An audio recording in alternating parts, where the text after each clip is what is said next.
I suppose I've given it a lot of thought. Like, maybe some days are worse than others, or people might be meaner than usual. I don't know. Are people getting meaner? It depends on how you want to look at it. And how about you? Do you ever think about it? Like, no.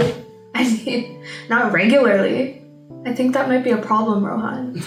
No, I don't mean like regularly. I just mean like, I don't know. Just like, how do you get out of that headspace, Man,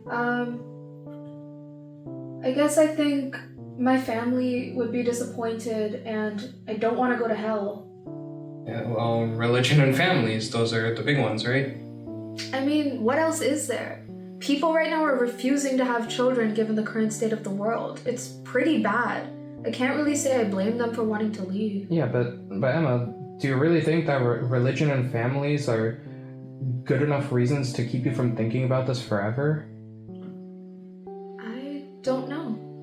I don't think it would work on me. What would? I guess I'd have like little incentives. Like what? I don't know, it could be like a special occasion, or well, you don't know what happens after you die, right? Sure. But you do know that your life and everything that you have is over. Yeah, of course. What are you getting at? I don't know, what I'm trying to say is that, like, if this is the last opportunity you have to live your life, wouldn't want to cut it short. I mean, if someone else does, then sure, like, you have no control over that. But if I killed myself, I'm intentionally keeping myself from doing all the things that I still want to do. It's sad, isn't it? That we need to incentivize ourselves to stay alive. Yeah. It really speaks to the state of the world. And what we still need to do to fix it. Damn, you got some big aspirations right there. I'd say, forget the world. I don't even think we can get things right over here. Okay. Say you were, I don't know, the president. What would you do? What would you change? I don't even know if I could change anything. It seems to be more of a people issue. How so? I don't know, I feel like it's just like when people start making some progress, they just kind of get distracted and forget about it. Yeah, I guess. You'd make a terrible president anyways. And why is that? You're too nice. Now I'm just confused if you were insulting me or complimenting me. A little bit of both. Ha. Well, you'd make a great president, though. Wait, was that an insult or a compliment? A little bit of both.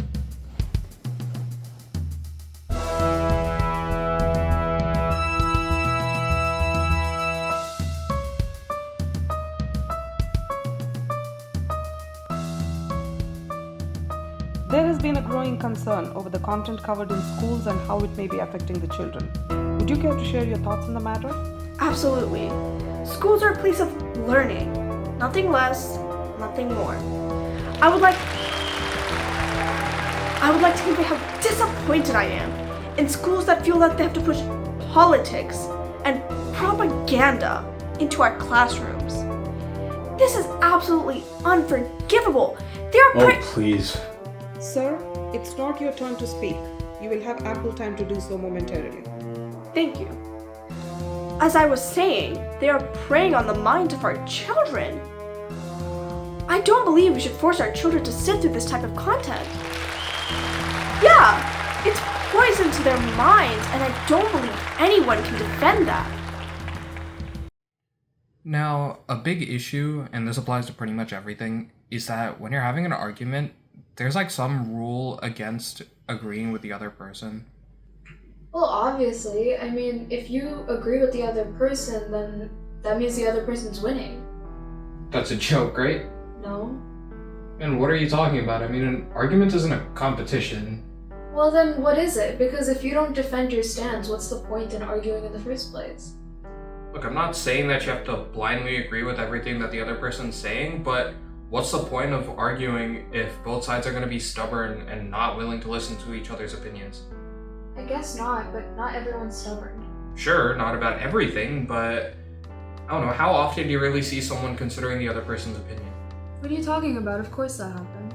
Okay, I'm not talking about someone just being polite and listening. I'm talking about someone genuinely being open-minded and really considering what the other person has to say. Yeah, I guess that doesn't happen much. Exactly. Okay, so aside from being depressing, what's your point? My point is this. Have you ever seen anyone come up with like some really dumb nonsense to say when they're losing an argument? Yeah, like insults and useless information? Uh-huh. Yeah, how effective do you think those are? I don't think you had many friends at school. School is not just a place to study. It's where you make friends and discuss things with your peers.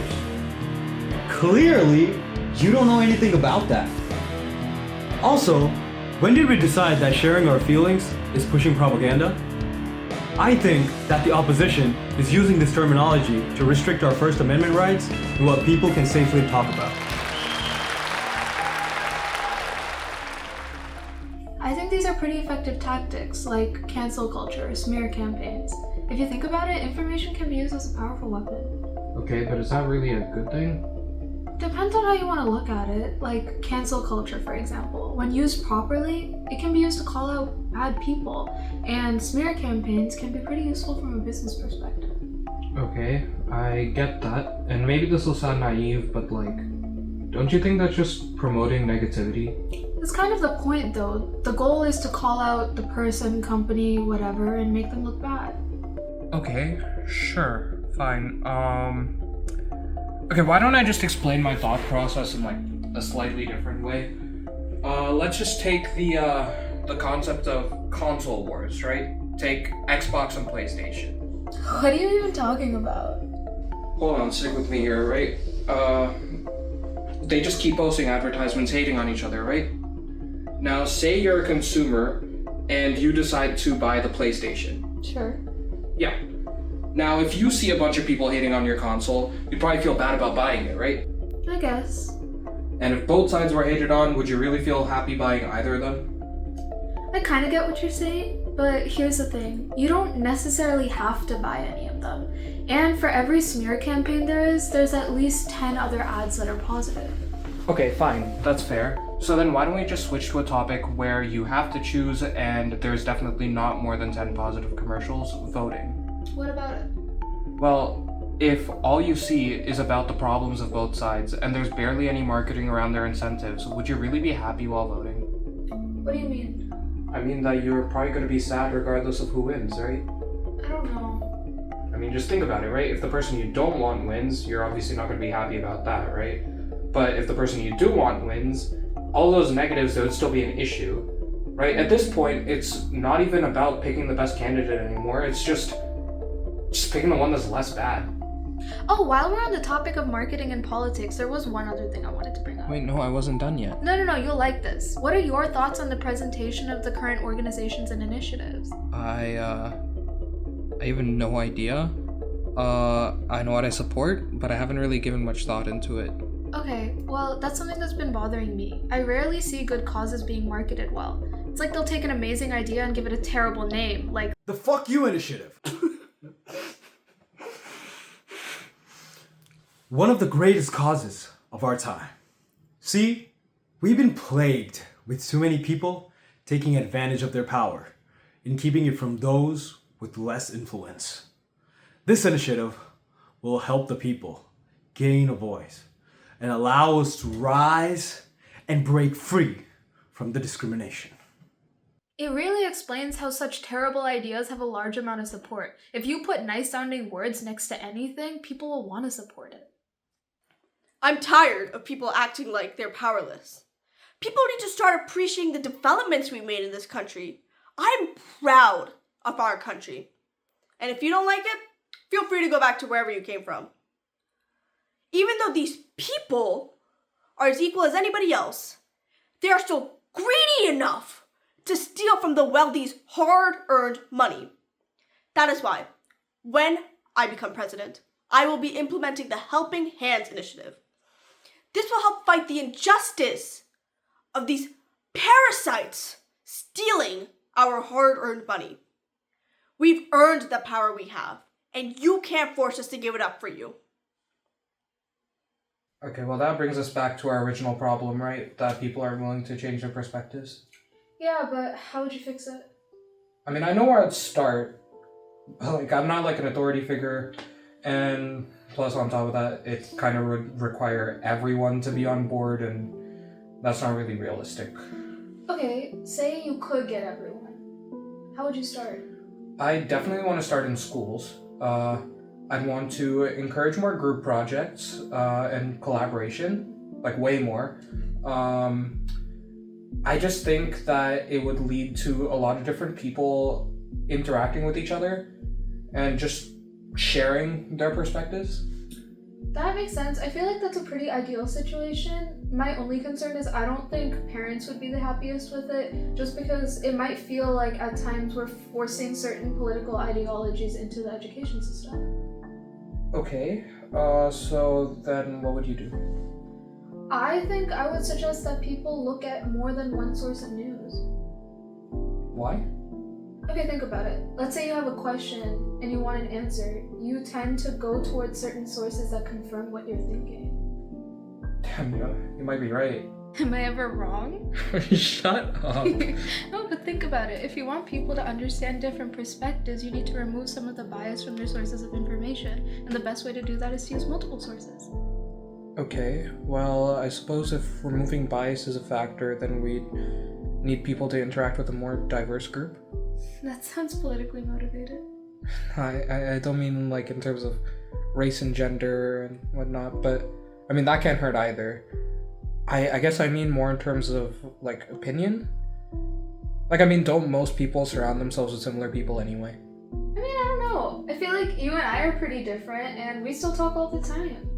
Okay, but how often do you really make friends with people based off a disagreement you've had with them? I don't know. I guess I can't really think of anyone.